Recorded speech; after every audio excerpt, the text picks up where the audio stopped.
When we set out to work on our next-gen game for the PlayStation 3, we really wanted to do something special, something that was completely different that nobody's ever seen before.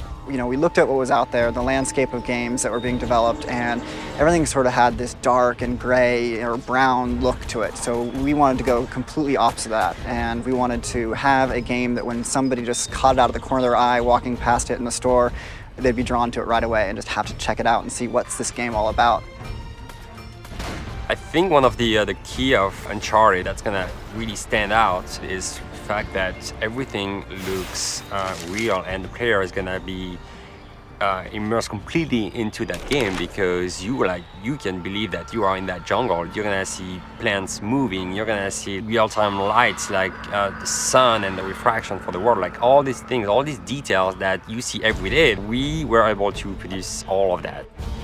When we set off to make a brand new franchise, what we wanted to do was sort of embrace the action-adventure genre in its sort of classic form, but in a contemporary context.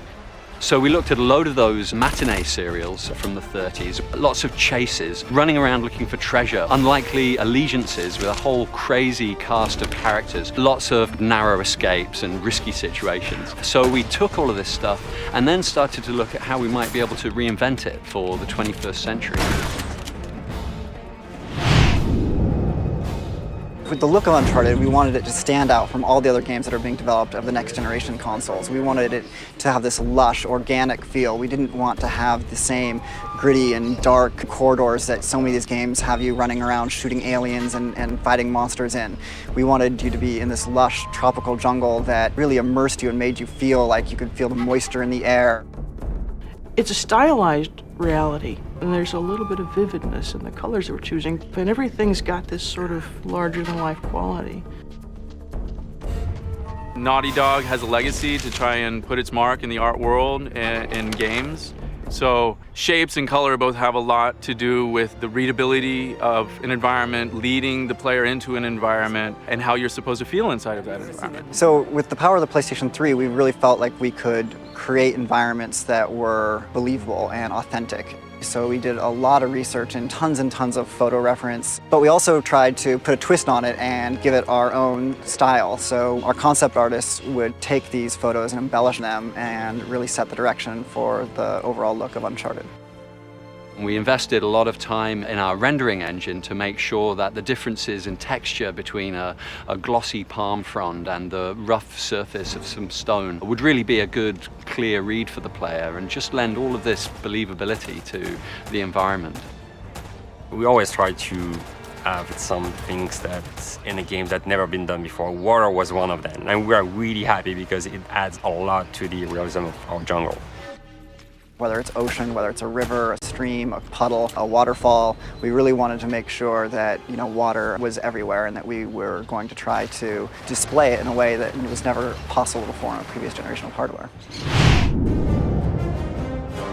So we wanted the story in Uncharted to have historical relevance. So we decided to focus on a historical figure that, you know, everybody knew from their 4th grade social study class, you know, Sir Francis Drake. He was out there basically robbing the ships that were coming back to Spain with all this gold from the New World. And we wanted to explore the areas that were kind of foggy in the history books where, you know, maybe not all the details were clear. And then what we did is we ran with it and explored the what if. What if Sir Francis Drake did have children?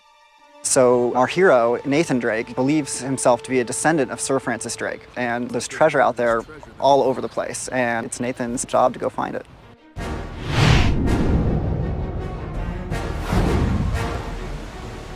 So the gameplay in Uncharted is unique. We really wanted to bring together elements that were in other games, but combine them in a way that you've never seen in a single game before. So we have 3 pillars of gameplay. We have our traversal or platforming mechanics that, you know, we've explored heavily in our past games in Crash Bandicoot and Jak and Daxter. But we wanted to combine that with some really fast action over-the-top gunplay and then mix it in with the hand-to-hand melee combat as well. A combination of mechanics and interactions that, you know, you really haven't seen put together in the same way ever before.